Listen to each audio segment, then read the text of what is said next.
So first, maghiwa muna tayo ng ating cheese. Din cheese ito mga mima sa mga magtatanong kung anong brand. Any brand naman ay pwedeng-pwede nating gamitin. Kung nahihirapan ka sa pag-slice ng cheese, lagyan mo ng plastic yung kutsilyo. Kailangan mga mi, sakto lang yung pagkakahiwa ng cheese. Hindi siya makapal at hindi naman sobrang manipis. At para mas malinamnam itong ating puto, gagamit na nga ako ng pancake mix. 400 grams nga pala ito mga mima. Any brand ng ating pancake mix ay pwedeng-pwede tayong gumamit. Kahit hindi nyo naman salain mga mima, ay okay na okay lang. Sinala ko lang para wala pong mapasamang buo-buo. Then, maglagay ako dito ng 1 tablespoon na baking powder, kaunting asin, maglalagay ako ng 4 tablespoon na powdered milk. Hahaluin ko lang ito na maayos, then after, maglalagay ako ng 2 perasong large na itlog. Sa puto cheese naman kasi, hindi mawawala itong itlog para mas masarap. At para mas ma-achieve natin yung malambot na puto cheese. Pagkatapos naman ito, maglalagay ako ng tubig. Sa tubig pala, nakagamit ako ng 1 cup and 1/4 cup. Dahan-dahan lang sa paglagay ng liquid para hindi mapasobra.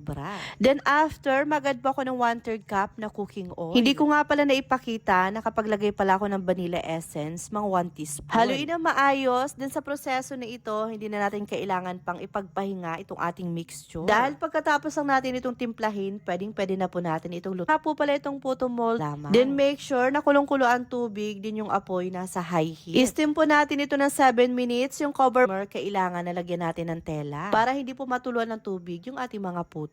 Makalipas ang 7 minutes, etong at umalasa na, kaya maglalagay na ako ng cheese. Kung napansin nyo naman nga, napakaganda na nagawa kong puto dahil itong cheese hindi ko nga isinabay sa pag-steam. Kaya hindi siya natunaw mga mima. Pagkalagay ko nga lang pala ng cheese, in-steam ko pa ito ng mga 4 to 5 minutes. Then, chinik ko nga ng toothpick para sigurado naluto na nga po ang mga ito. Nang medyo po yung naluto kong puto cheese. Napakaganda nga ng result.